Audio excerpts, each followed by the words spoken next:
নমস্কার বন্ধুরা, অর্পিতা স্পিরিচুয়াল চ্যানেলে আপনাদের সবাইকে স্বাগত। আশা করি আপনারা ভালো আছেন, সুস্থ আছেন। বন্ধুরা, দীক্ষা নেয়ার পরে কি কোনো শ্রাদ্ধ বাড়িতে খাওয়া যায়? অতি প্রাচীনকালে একবার এক সাধু ঘুরতে ঘুরতে এক গ্রামে এসে পৌঁছান। সন্ধ্যাবেলা তিনি সেই গ্রামের এক মন্দিরে আশ্রয় নেন।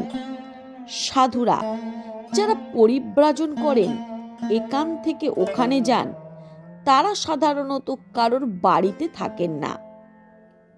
তারা কোনো মন্দিরে আশ্রয় নেন, কোনো মন্দিরে শয়ন করেন। আর মন্দির সব গ্রামে বা সব স্থানেই থাকে। যাই হোক, তিনি সেই মন্দিরে একটি 17 ইঞ্চি পাতলেন। মন্দিরের যিনি পুরোহিত, তিনি জিজ্ঞাসা করলেন, রাতে কিছু ভোজন করবেন তো?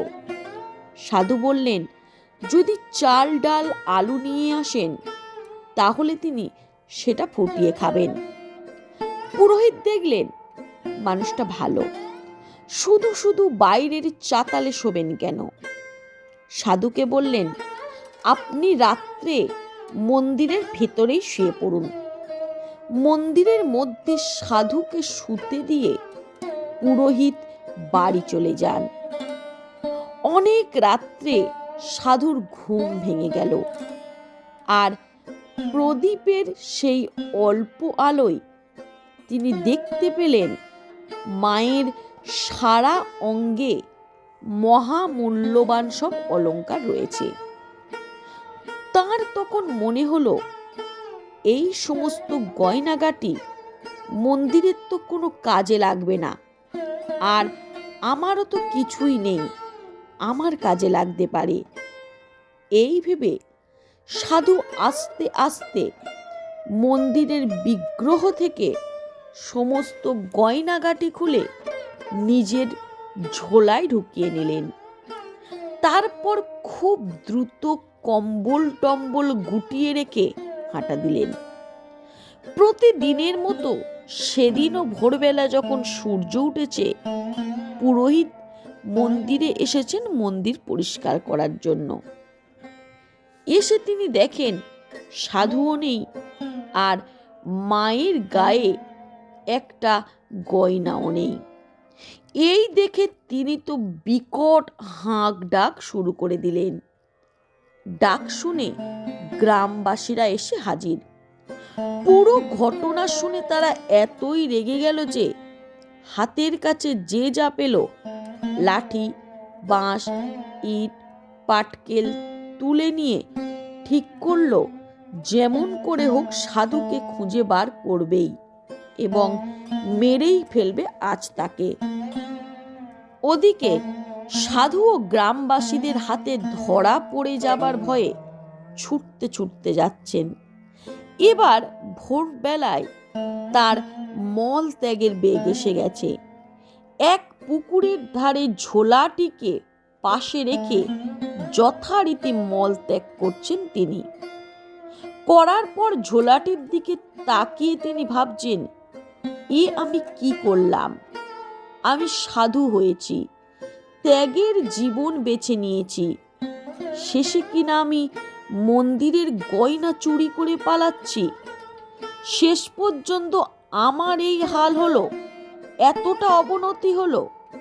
আমি তো কোনোদিন ভাবতেও পারিনি যে কখনো চুরি করতে পারি। তিনি ভাবতে লাগলেন যে কেন আমার এমন হলো।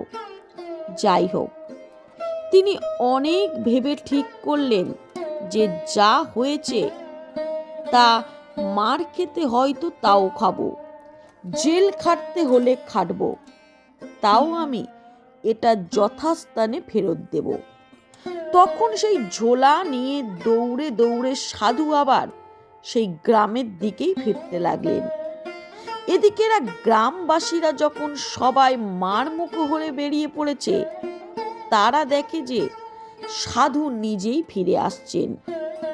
সেই দিকে উপস্থিত বিজ্ঞগণেরা বলল, ওকে মেরো না, ও যখন নিজেই ফিরে আসছে, আগে শোনো কি বলতে চায়। সাধু ফিরে এসে ঝোলাটা পুরোহিতের হাতে দিয়ে বললেন, আমাকে মারার আগে একটা কথা তুমি বলো, যে তুমি কি শ্রাদ্ধের কাজ করো? তিনি বললেন, হ্যাঁ করি। সাধু জিজ্ঞাসা করলেন, তুমি কালকে আমাকে যে চাল, ডাল, আলু দিয়ে গেলে সেগুলো কি শ্রাদ্ধ থেকে পাওয়া? সে বলল, হ্যাঁ, শ্রাদ্ধ থেকেই ওগুলো পাওয়া। কবে মারা গেছে সে? সাধুর প্রশ্নে পুরোহিত বলল, এই 3-4 আগেই সে মারা গেছে। সাধু আবার জিজ্ঞাসা করলেন, কেমন লোক ছিল সে? সবাই সঙ্গে সঙ্গে বলল, ভীষণ দুর্নীতিগ্রস্ত লোক, মহা চোর ছিল সে বেটা। সাধু নিজেও বুঝলেন ব্যাপারটা, উপস্থিত সকলকেও বোঝালেন। সাধু শ্রাদ্ধের অন্ন খাবার পর যখন মল ত্যাগ করলেন, শরীরের মধ্যে থেকে খাদ্যের দোষ ও প্রভাব অনেকটা কেটে গেল। শ্রাদ্ধের অন্নের প্রভাব খুবই শক্তিশালী হয়, তাই বলে বলছি, সবাই খুব খারাপ লোক, কিন্তু যার মৃত্যু হয়েছে তাকে যখন অন্ন নিবেদন করা হচ্ছে আর সেই অন্ন যখন আমরা গ্রহণ করছি, তখন মৃত্যু পথযাত্রীর সংস্কার, কামনা ও বাসনা যেহেতু খুব তীব্র থাকে, তাই সেই খাদ্যের প্রভাবও খুব দ্রুত অনুভব করা যায়। বিশেষ করে মৃত্যুর সময় এগুলোর তীব্রতা আরও বেশি থাকে। মানুষের যখন মৃত্যু হয়, তখন জীবনে কি কি করতে পারলাম না, আর শরীর ও মনের যে সকল বাসনাগুলি ছিল সেগুলো আরও প্রবল হয়ে ওঠে, কারণ সেগুলো পূরণ না করেই শরীর চলে যাচ্ছে। মৃত্যুর পরে সেই অবস্থায় তার প্রেতজনী বা সূক্ষ্ম শরীরটা থাকে। নিবেদন করা খাদ্য তার প্রচণ্ড লোভ থাকলেও সে সেটা খেতে পারে না, কারণ তখন সে শরীরে নেই। কিন্তু খাদ্যের সাথে যে স্থূল যোগই থাকে তা নয়, মনের যোগও থাকে। যেমন ধরো, কোনো বাড়িতে গিয়ে অনেক ভালো মন্দ খাওয়ার পরেও তুমি দেখলে তোমার ঠিক তৃপ্তি হচ্ছে না, তার কারণ সেই বাড়িতে যেভাবে উপার্জন করা হয় এবং রান্না করা হয় তা তামসিক, আর সেই ভাব সেই খাবারকে দূষিত করেছে বলেই সেই খাদ্য শরীরে প্রবেশ করে তোমার মনকে প্রভাবিত করছে।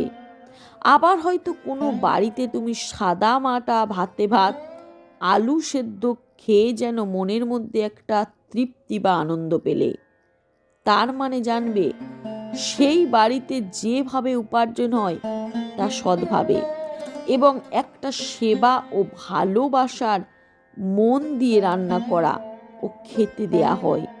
সুতরাং খাদ্যের সাথে মনের একটা সম্পর্ক থাকে। কি মন নিয়ে খাবারটা নিয়ে আসা হয়েছে, কি মন নিয়ে রান্না করা হয়েছে, তার উপর নির্ভর করছে তার প্রভাব আমাদের শরীরে কেমন থাকবে। সুতরাং মৃতের প্রতি উৎসর্গ করা খাবারের প্রতি মৃত ব্যক্তির একটা প্রবল টান থাকে, বা বলা যায় খাদ্যের যে সূক্ষ্মতা সেটা সূক্ষ্ম শরীর টেনে নেয়। তাই সেই খাবার খেলে মৃতের কামনা, বাসনা এগুলোরই প্রভাব পড়ে। বিশেষ করে যদি কারো দীক্ষা হয়ে থাকে তার ওপর বেশি প্রভাব পড়ে, কারণ দীক্ষা নেয়ার পর সে তার জীবনযাপন পাল্টায়, ধ্যান জপ করে, ঈশ্বর চিন্তা করে বলে তার শরীরের মধ্যে এক ধরনের সাত্ত্বিকতা ফুটে ওঠে। তাই যার দীক্ষা হয়েছে সে তার নিজের মধ্যে ওই খাবারের প্রভাব ভালোভাবে অনুভব করতে পারে। অনেকে আছে দীক্ষা না হওয়া সত্ত্বেও ছোটবেলা থেকেই শ্রাদ্ধ বাড়ির খাবার খেয়েই অসুস্থ বোধ করে। রান্না হয়তো ভালোই হয়েছে, সে অত শ্রাদ্ধের বিষয়ে হয়তো জানেও না, তাও অসুস্থ হয়ে পড়ে। 2 দিন 3 দিন ধরে তার রেস্ট থাকে। এই কারণেই দীক্ষা নেওয়ার পরে শ্রাদ্ধ বাড়িতে খেতে বারণ করা হয়। সবাই এই কথাটা বোঝে না বলেই কেন খাবো না বলে খিটিমিটি শুরু করে দেয়। শ্রাদ্ধ বাড়িতে যদি বাইরে থেকে বা দোকান থেকে কেউ ফল মিষ্টি বা অন্য কিছু এনে দেয়, সেটা খাওয়া যায়। এমনকি যদি আলাদা রান্না করেও কিছু দেয়, সেটা খাওয়া যায়। কিন্তু মৃতকে নিবেদন করা বা তার চিন্তা করা যে খাবার, সেই খাবারটা সাধারণত যারা দীক্ষিত তাদের খেতে বারণ করা হয়। তো বন্ধু, আজকের এই ভিডিওটি কেমন লাগলো অবশ্যই কমেন্ট করবে।